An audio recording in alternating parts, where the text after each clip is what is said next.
یہ ہے تعلیم۔ چلیے اس کتاب میں ایک اور چیز، یہ مولانا اشرف علی صاحب کے ماموں کا واقعہ مولانا تھانوی نے خود لکھا ہے۔ یہ ہے دیوبند کی اور تبلیغی جماعت کی تعلیمات، معذرت کے ساتھ میں بیان کر رہا ہوں۔ میں ناگپور میں رہتا ہوں، ہمارے شاہد بھائی نے فون کیا، فاروق بھائی سیونی میں آپ کا ایک پروگرام چاہیے۔ چلیے مان لیں میرے پاس کوئی تاریخ نہیں ہے، اس وقت میں مصروف ہوں یا میں کسی اور جگہ انگیج ہوں، کسی اور جگہ میرا پروگرام ہے، تو میں کیا کہوں گا بتائیے؟ کیا کہوں گا؟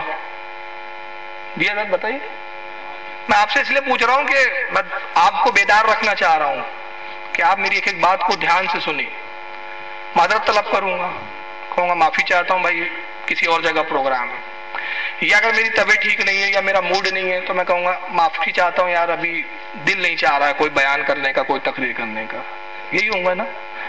مگر آئیے مولانا اشرف علی تھانوی کے ماموں صاحب کا کیا عالم تھا، یہ بھی دیوبند کے بہت بڑے عالم ہیں، اور تھانوی صاحب کی یہ تعلیمات ہے۔ کہتے ہیں کہ ایک واقعہ انہی ماموں صاحب کا یاد آیا۔ ماموں صاحب کے بہت سارے واقعات سنا رہے، ہمارے ماموں جان یہ تھے، وہ تھے، علامہ تھے، مولانا تھے، بہت بڑے ترم خواہ تھے۔ کہتے ایک واقعہ اور یاد آ گیا ان کا۔ اب دیکھیے واقعہ کیا یاد آیا، وہ واقعہ بھی بڑا مزیدار ہے۔ اب مولانا تھانوی نے لکھا، یہ ہے تعلیمات حکیم الامت، جس کو تبلیغی جماعت کے بانی مولانا الیاس کاندھیلی صاحب عام کرنا چاہتے ہیں۔ کہتے ایک واقعہ انہی ماموں صاحب کا اور یاد آیا۔ حیدرآباد سے اول بار کانپور میں تشریف لائے تو چونکہ جلے بھنے بہت تھے، ان کی باتوں سے لوگ بہت متاثر ہوئے۔ عبد الرحمن خان صاحب مالک مطبع نظامی بھی ان سے ملنے آئے اور ان کے حقائق و معارف سن کر بہت معتقد ہوئے۔ عرض کیا حضرت واعظ فرمائیے تاکہ سب مسلمان منفع ہو۔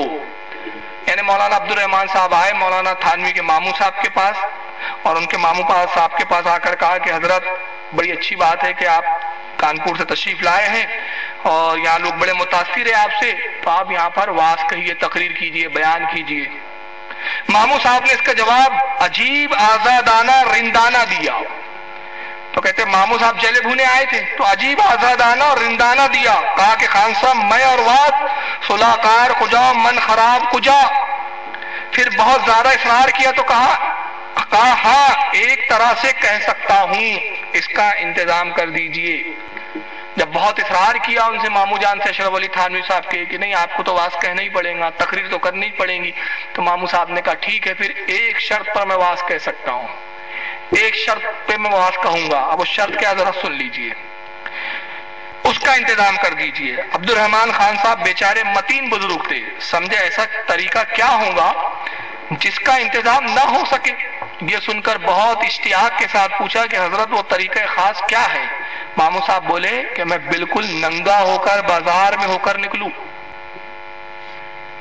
واعظ کہنے کا شرط کیا ہے؟ میں ننگا ہو کر، بالکل ننگا ہو کر بازار میں ہو کر نکلوں، اس طرح کہ ایک شخص تو آگے سے میرے عضو تناسل کو پکڑ کر کھینچے۔ میں جملے نہیں کھولوں گا، میں واعظ اس شرط پہ کہوں گا، یہ شرط ہے واعظ کہنے کی، اور واعظ کیا ہے؟ اللہ رسول کی باتوں کو پہنچانا۔ اس کے شرط یہ ہے، کہتے ہیں کہ میں اس طرح آؤں گا کہ بازار میں پورا ننگ دھڑنگ لبے سڑک بے دھڑک ننگا آؤں گا، ایک شخص عضو تناسل میرا سامنے سے پکڑ کر کھینچے اور دوسرا پیچھے سے انگلی کرے، ساتھ میں لڑکوں کی فوج ہو اور وہ یہ شور مچاتے جائیں، بھڑوا ہے رے بھڑوا، بھڑوا ہے رے بھڑوا، بھڑوا ہے رے بھڑوا، تو واعظ کہوں گا۔ ایک بھی حوالہ، پھر میں عرض کروں، ایک بھی حوالہ غلط ثابت کر دو غلامی کروں گا۔ پیسوں کا نہیں بولتا، وہ بہت بول دیے 1 لاکھ لے لو 2 لاکھ دے لو، تم بہت امیر لوگو، تم کو ضرورت بھی نہیں ہے پیسے کی، تم صرف ہمارے سامنے بیٹھ کے کلیئر کر دو کہ یہ کتاب ہماری نہیں ہے یا اس کا مطلب یہ نہیں ہے۔ تو اب آپ اندازہ لگائیے، یہ ہے تھانوی صاحب کی تعلیمات، اور اس کو انہوں نے کتابوں میں لکھ دیا ہے، اور اس کو تعریفی انداز میں لکھا، اور تعریفی انداز میں لکھ کر یہ بتایا گیا کہ مولانا تھانوی صاحب کی تعلیم کو عام کرنا ہے، اور تعلیمات کیا ہے؟ جب واعظ کے لیے کہا جائے تو شرط یہ ہے کہ ننگا ہو کر آؤں، اور یہ سب معاملات تو بڑوا ہے، بڑوا بولو تو تعلیم میں عام کروں گا۔ تعلیم کیا ہے؟ ایمان یہ ہے پیٹ بھر کر کھانا ملے، عاقبت یہ ہے کہ کھل کر پاخانہ ہو جائے۔ تعلیم کیا ہے؟ تعلیم یہ ہے کہ ذکر میں کوئی مزہ نہیں، مزہ تو مزی میں معاذ اللہ۔